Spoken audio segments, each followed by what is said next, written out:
السلام علیکم عزیز بھائیوں اور بہنوں، آج میں آپ کو ایک واقعہ سنانے جا رہی ہوں جو ایک تاجر اور بہلول دانا کے درمیان ہے۔ ایک دن ایک تاجر بہلول دانا کے پاس آیا اور پوچھا، حضور میں کیا خریدوں؟ جناب بہلول دانا نے فرمایا، کالا کپڑا لے لو۔ تاجر شکریہ ادا کرتے ہوئے الٹے قدموں سے چلتا ہوا واپس چلا گیا۔ جا کر اس نے علاقے میں دستیاب تمام تر سیاہ کپڑا خریدا۔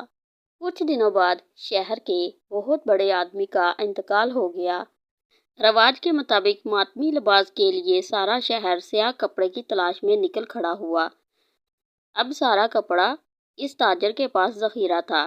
اس نے منہ مانگے داموں فروخت کیا اور تاجر نے اتنا منافع کمایا جتنا ساری زندگی نہ کما پایا تھا، اور بہت ہی امیر کبیر ہو گیا۔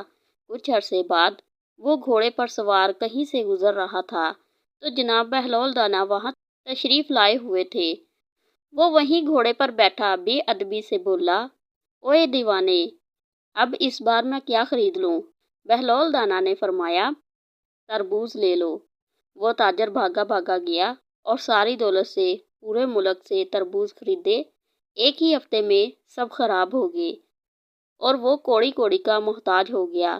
اسی خستہ حالی میں گھومتے پھرتے اس کی ملاقات جناب بہلول دانا سے ہو گئی تو اس نے کہا، یہ آپ نے میرے ساتھ کیا ماجرا کیا؟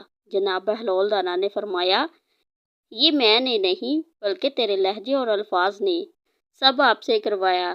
جب پہلی بار تو نے ادب سے پوچھا تو مالا مال ہو گیا، اور جب تم نے گستاخی کی تو کنگال ہو گیا۔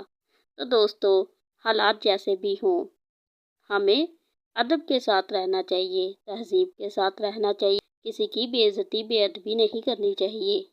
اس کہانی سے ہمیں کیا سبق ملا؟ عزیز بھائیوں اور بہنوں، اپنی رائے کمنٹ سیکشن میں ضرور شیئر کریں۔ پھر ملیں گے اگلے ایمان فروز موضوع کے ساتھ، تب تک فی امان اللہ۔